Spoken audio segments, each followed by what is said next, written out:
Hari Om, welcome to Sumi's veg kitchen. இப்போ நம்ம பிள்ளையாருக்கு நம்ம பார்க்க போகிறதுங்க இந்த கந்தம், அதே மாதிரி அரகஜா, சந்தனம், ஜவ்வாது, இது பார்த்திங்கன்னா அத்தரு, சாண்டல் ஃப்ளேவரு, அதே மாதிரி இது பச்சை கற்பூரம், இது புணுகு, அப்புறம் பார்த்திங்கனாக்கா இது நம்ம காஷ்மீரி ஃப்ளவரோட இதுலேருந்து எடுக்கிறதுங்க, குங்குமப்பூங்க.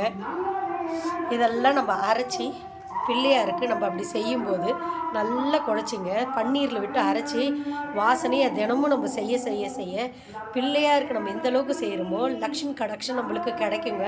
ஸோ அந்த அளவுக்கு ரொம்ப விசேஷமான தன ஆகர்ஷண சக்தி கொண்ட பொருட்கள். இதில் நம்ம வேணும்னா கஸ்தூரி மஞ்சள் சேர்த்துக்கலாங்க. இப்போ நான் இந்த தடவை இதெல்லாம் நான் வாங்கியிருக்கேன் நான். ஸோ புணுகு கொஞ்சமாக எடுத்துக்க போகிறோம். ஸோ இந்த மாதிரி நம்ம இப்போ நான் இதெல்லாம் அரைச்சிட்டு உங்களுக்கு எந்த மாதிரி பேஸ்ட் எப்படி காமிக்கிறேன் பாருங்கள். இது சந்தனக்கட்டைங்க, ஒரிஜினல் சந்தனக்கட்டை. இது கிட்டத்தட்ட உங்களுக்கு நல்ல இதில் ஆயில் எடுக்காத சந்தனக்கட்டையை நம்ம வாங்கிடுங்க. இது எல்லாமே காதி கிராஃப்டில் கிடைக்கிதுங்க. காதி பவன், காதி கிராஃப்ட், நீங்கள் எல்லாமே ஒரே இடத்துலையே வாங்கிக்கலாம். இது எல்லாமே ஒரிஜினலுங்க. இதை பாருங்கள், இந்த மாதிரி சந்தனக்கட்டையை நம்ம தேய்க்கணுங்க. இப்போ பாருங்கள், எல்லாத்தையும் போட்டு இதையும் சேர்த்து நம்ம பன்னீர் விட்டு தாங்க அரைக்கணும். இது நம்ம பன்னீர் விட்டு அரைச்சிக்கலாங்க. யார்கிட்டனா ஒரிஜினல் இருந்தால் ஒரிஜினல் ஊற்றிக்கோங்க. இப்போ எங்கிட்ட இது மாதிரி தான் கிடச்சிருக்கு. ஒரிஜினல் பன்னீர் நம்ம செய்யணுன்னாக்கா பன்னீர் பூ போட்டு ஒரு கிண்ணத்தில் வச்சு ஆவியில் வச்சு அந்த தண்ணி வர்ற மாதிரி நம்ம எடுக்கணும். ஸோ அது ப்ராசஸ் லேட் ஆகும். இப்போ நம்ம இது மாதிரி செஞ்சுக்கலாங்க. இதில் போட்டோம் பாருங்கள், அந்த குங்குமப்பூ எல்லாமே பார்த்திங்கன்னா எல்லாமே கரைஞ்சிருச்சு பாருங்கள். அந்த அளவுக்கு நம்ம தேய்க்கணுங்க. இதில் நம்ம போட்ட எல்லா பொருளும் பாருங்கள் நல்லா நிறத்தை கொடுக்குது, நல்ல மணமாக இருக்குங்க. அப்படியே நம்ம இறை அருள் அப்படியே நிரம்பி இருக்குங்க. ஸோ இந்த மாதிரி தாங்க இது எடுத்து அப்புறம் பிள்ளையாருக்கு வீட்டு நிலவாசலில் கண்டிப்பாக வைக்கணுங்க. ஒரு துளி வைக்கணும். அதே மாதிரி எல்லா சாமிக்கும் வைக்கணும்.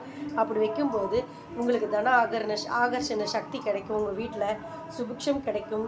உங்களுக்கு பூஜை வீட்டுக்கு வரும்போதே ஒரு மங்களகரமான ஒரு ஃபீலிங் இருக்குங்க. அந்த மாதிரி ரொம்ப நல்லாயிருக்கும். ஸோ இது மாதிரி இது எல்லோரும் செஞ்சு பாருங்கள். இப்போ இப்போ நம்ம பிள்ளையாருக்கு வைக்கலாம், அம்பாளுக்கு வைக்கலாம். இப்போ பாருங்கள், இதை நான் இது போய் கொஞ்சமாக எடுத்து நான் இப்போ அம்பாளுக்கு வைக்கிறேன். நான் பாருங்கள், இப்போ பாருங்கள், எங்கள் வீட்டு அம்பாளுக்கு வைக்கிறேன் நான் நெத்தியில். அதே மாதிரி பிள்ளையாருக்கு வைக்கிறேன் பாருங்கள்.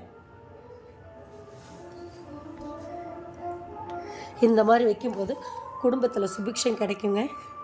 இது எல்லோரும் யூஸ் பண்ணி பாருங்கள். வரும்போதே உங்களுக்கு ரொம்ப லக்ஷ்மி கடாட்சத்தோடு இருக்குங்க.